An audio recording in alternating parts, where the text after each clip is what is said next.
जय बोलो देवादिदेव श्री आदिम तीर्थंकर आदि ब्रह्मा आदिनाथ भगवान की। जय बोलो चारित्र चक्रवर्ती आचार्य श्री शांति सागर जी महाराज की। तृतीय पट्टाधीश धर्म शिरोमणि आचार्य श्री धर्म सागर जी महाराज की। वात्सल्य वारिधि आचार्य श्री वर्धमान सागर जी महाराज की। प्रज्ञा श्रवण बालेति मुनि श्री अमित सागर जी महाराज की। परम पूज्य गुरु मारिका मां सुपार सुमति माता जी की। परम पूज्य चर्या शिरोमणि आगम रक्षक गुरु मारिका प्रशांत मती माता जी की। अहिंसामय विश्व धर्म की।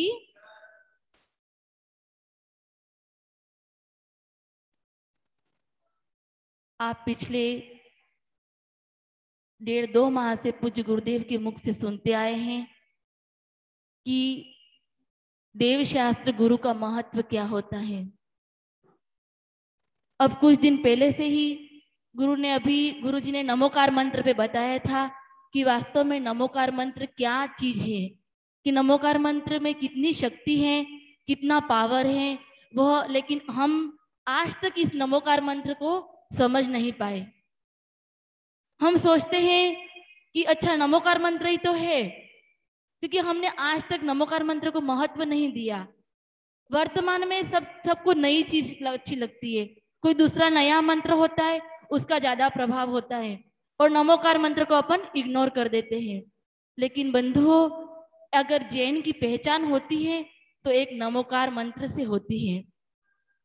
आप कहीं पर भी गए, अगर नमोकार मंत्र बोला तो आपकी पहचान होगी शायद यह जैनी है।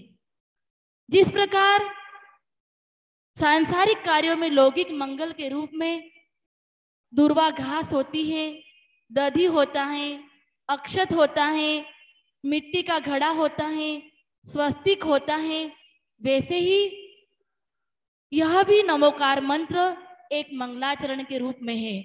इसको भी मांगलिक माना गया है। हमारे आचार्यों ने साधु को भी मांगलिक माना है। हम किसी कार्य के लिए निकले और सामने से अगर साधु मिल जाते हैं, गुरु मिल जाते हैं, तो वो भी हमारे लिए बहुत अधिक मंगल का सूचक होता है। आचार्य पुष्पदंत और भूतबली स्वामी ने धवला ग्रंथ में मंगलाचरण के रूप में इस नमोकार मंत्र को ही लिखा है। सबसे पहले लिपिबद्ध अगर किसी को किया तो नमोकार मंत्र को किया, और कौन सी भाषा में किया? प्राकृत भाषा में। और छंद कौन सा है नमोकार मंत्र का? आर्या छंद। तो इस नमोकार मंत्र का सबसे पहले लिपिबद्ध किया, इसका मंगलाचरण हमारे सबसे प्रथम आचार्य पुष्पदंत और भूतबली ने जिनको मंगलाचरण में लिखा, उस नमोकार मंत्र का कितना महत्व होगा उसको आज तक हमने नहीं समझा। बस हमेशा गुरुजी कहते हैं कि हमने कबड्डी खेली, नमोकार मंत्र की माला भी हमने कबड्डी के रूप में पूरी कर दी।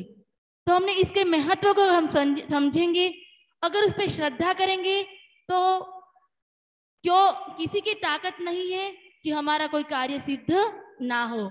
इतना पावरफुल नमोकार मंत्र है जिससे हर कार्य की सिद्धि होती है।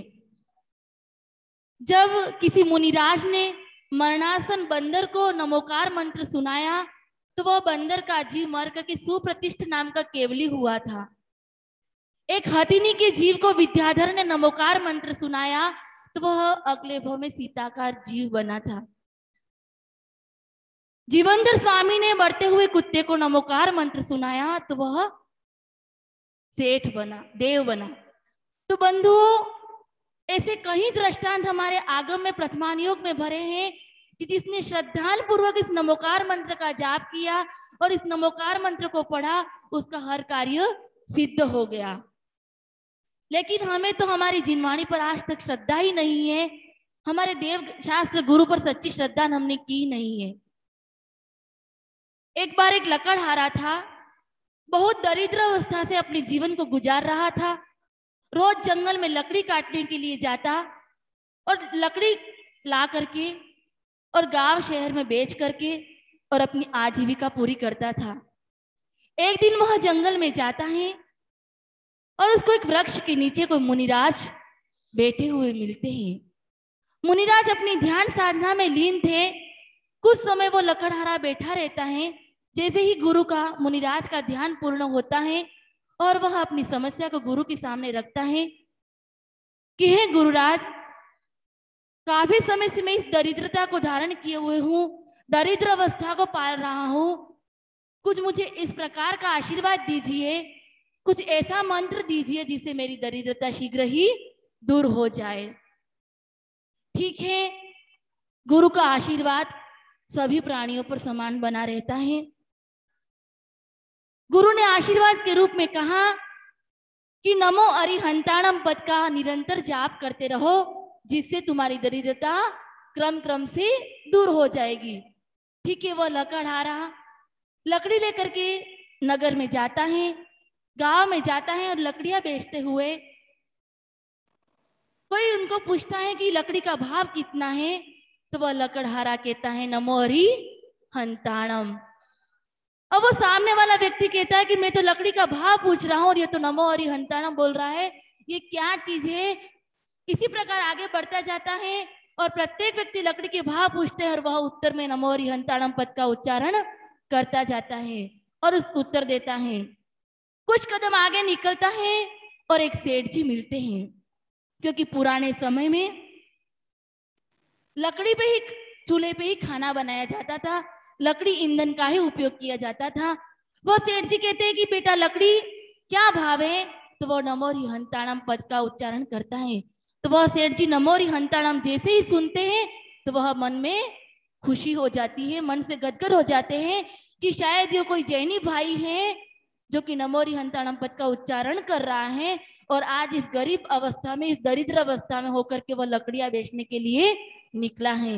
बंधुओं, आज तक आप लोगों ने देखा होगा कि प्रत्येक जाति में दरिद्रता की स्थिति आती है, जिनको सड़कों पे बैठ करके लकड़ियां बेचना पड़ती हैं और कुछ कार्य करना पड़ता है, भीख मांगनी पड़ती है। लेकिन एक जैन कुल ऐसा होता है, एक जैन जाति ऐसी होती है कि आज तक आपको कोई भी एग्जाम्पल देखने नहीं मिलेगा कि जिनको भीख मांगने जाना पड़ता है या जिसको लकड़ियां बेचने के लिए जाना पड़ता होगा।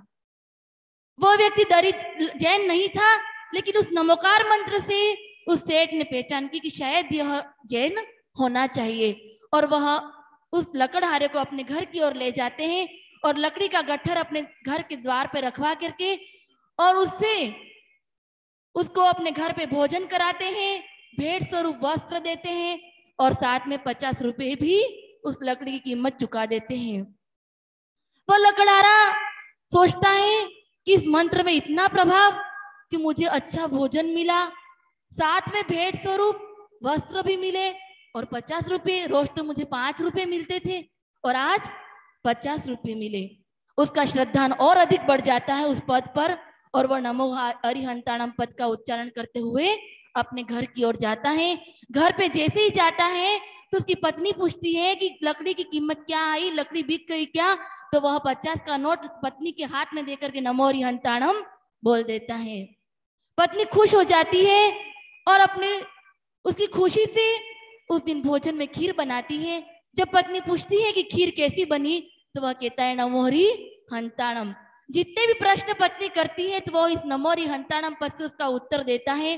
तो पत्नी को गुस्सा आता है कि शायद ये पागल तो नहीं हो गए, क्या पता कि क्या रट लगा रखी है इन्होंने।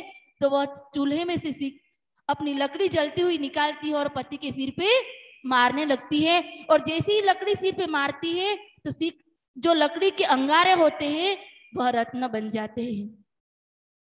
तो वह पत्नी आश्चर्य करती है और क्षमा याचना करती है कि ये क्या हो गया कि मैं तो उस लकड़ी अंगारे से ही लकड़ी मारी थी और वह तो रत्न बन गए।